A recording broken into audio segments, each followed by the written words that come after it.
Setiamu, salam kemanusiaan. Assalamualaikum warahmatullahi wabarakatuh. Nama saya Cahya Widya Putri dari kelas PGMI 5 dengan NIM 0306223122. Saya dari Universitas Islam Negeri Sumatera Utara. Izinkan saya mengajak kalian semua untuk menjelaskan materi Palang Merah mengenai Perhimpunan Palang Merah Indonesia. Nah, sejarah Perhimpunan Palang Merah Indonesia.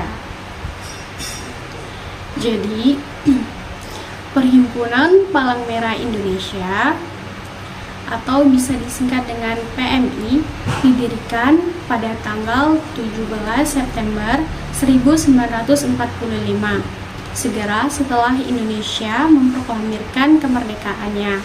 Organisasi ini lahir sebagai respon terhadap kebutuhan akan bantuan kemanusiaan, terutama dalam situasi perang dan bencana alam. Sejarah PMI dimulai dari tuntutan mendesak untuk menyediakan layanan kesehatan dan bantuan sosial pada masa-masa sulit pasca perang. Nah, PMI resmi bergabung dengan Gerakan Internasional Palang Merah dan Bulan Sabit Merah pada tahun 1950. Sejak saat itu, PMI telah aktif terlibat dalam berbagai kegiatan kemanusiaan, seperti penyelamatan jiwa, penyuluhan kesehatan, dan bantuan dalam bencana. Jadi, PMI juga menjalankan berbagai program yang fokus pada pendidikan kesehatan, donor darah, dan pengembangan kemasyarakatan. Dalam jalannya, PMI terus beradaptasi dengan berbagai tantangan, termasuk bencana alam dan keadaan darurat lainnya. Saat ini, PMI menjadi organisasi non-pemerintah dan krusial dalam sistem kesehatan dan penanggulangan bencana. Nah, didukung oleh ribuan relawan yang siap memberi bantuan di berbagai lokasi. Nah, jadi dasar hukum PMI itu diatur dalam Undang-Undang Nomor 1 Tahun 1950. Ini adalah undang-undang yang mengatur tentang organisasi dan kegiatan PMI di Indonesia. Kemudian yang kedua, Keputusan Presiden Republik Indonesia. Jadi PMI juga memiliki beberapa keputusan presiden yang memberikan legitimasi dan dukungan terhadap operasionalnya. Yang ketiga, diatur dalam anggaran dasar dan anggaran rumah tangga atau AD atau ART PMI. Nah, dokumen ini menetapkan struktur organisasi, tujuan, dan kegiatan PMI, serta tata cara operasionalnya. Selanjutnya yang keempat, yaitu peraturan-peraturan internasional. Sebagai anggota dari Gerakan Internasional Palang Merah dan Bulan Sabit Merah, PMI juga mengacu pada prinsip-prinsip dasar organisasi. Prinsip-prinsip dasar organisasi internasional tersebut seperti kemanusiaan, ketidakberpihakan, dan kesetaraan, peraturan pemerintah dan peraturan daerah. PMI juga beroperasi dalam kerangka peraturan pemerintah dan peraturan daerah yang mendukung kegiatan sosial dan kemanusiaan. Nah, asas tujuan PMI. Jadi asas tujuan PMI itu tujuannya yaitu dapat meringankan penderitaan sesama manusia apapun sebabnya dengan tidak membedakan agama, bangsa, suku, bahasa, warna kulit, jenis kelamin, golongan, dan pandangan politik. Kemudian keanggotaan PMI.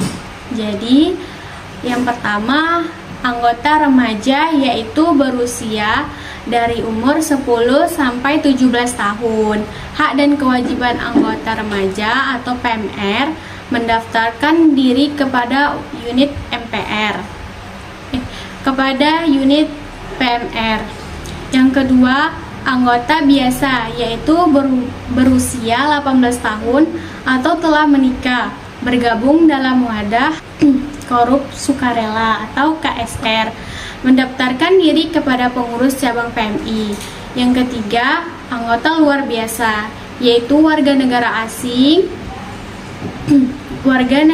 asing yang telah berusia 18 tahun atau telah menikah. Warga asing yang memiliki keahlian khusus mendaftarkan diri kepada pengurus. Kemudian cabang PMI. Jadi cabang PMI yang pertama, anggota kehormatan, yaitu yang dianggap berjasa dalam PMI. Kemudian diangkat dengan surat keputusan pengurus. Ketentuan yang berkaitan kehormatan ditentukan oleh cabang pusat. Selanjutnya, pembendaharaan. Jadi, pengurus bertanggung jawab terhadap pembendaharaan yang diperoleh kepada musyawarah nasional.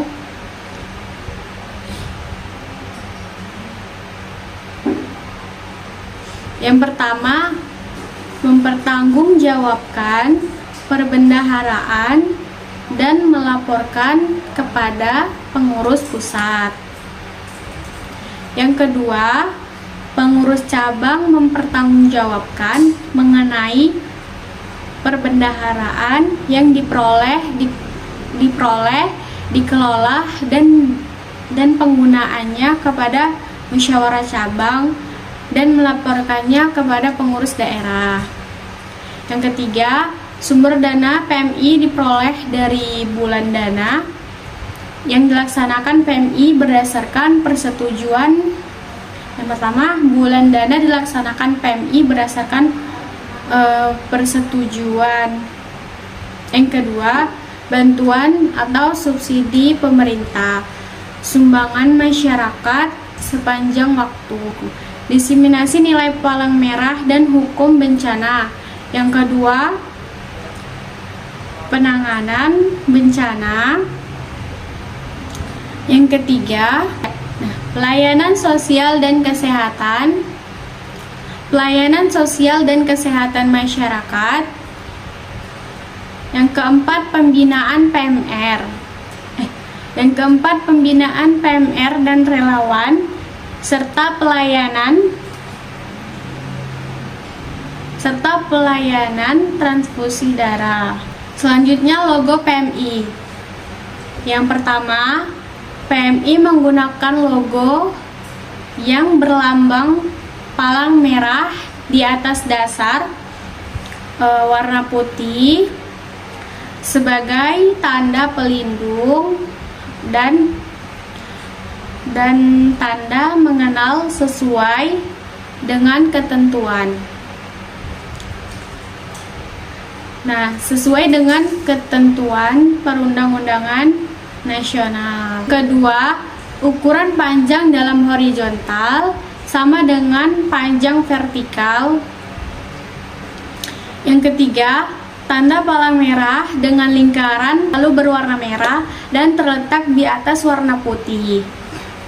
Yang keempat, lingkaran bulat dengan menggabungkan 5 buah busur dan lingkaran bulat seperti membentuk gambar bunga berkelopak 5. PMI daerah Indonesia. Sejak didirikan pada tahun 1945 hingga kini 2009, PMI telah berkembang pesat dan memiliki 33 markas daerah di tingkat provinsi dan 44 markas cabang di tingkat kabupaten atau kota. Contohnya, PMI daerah di Aceh memiliki 21 PMI dan daerah Sumatera Barat memiliki 16 PMI, di Riau memiliki 11 PMI dan Sumatera Utara memiliki 23 cabang PMI. Baik, demikian materi yang sudah saya jelaskan. Wassalamualaikum warahmatullahi wabarakatuh. Siamo.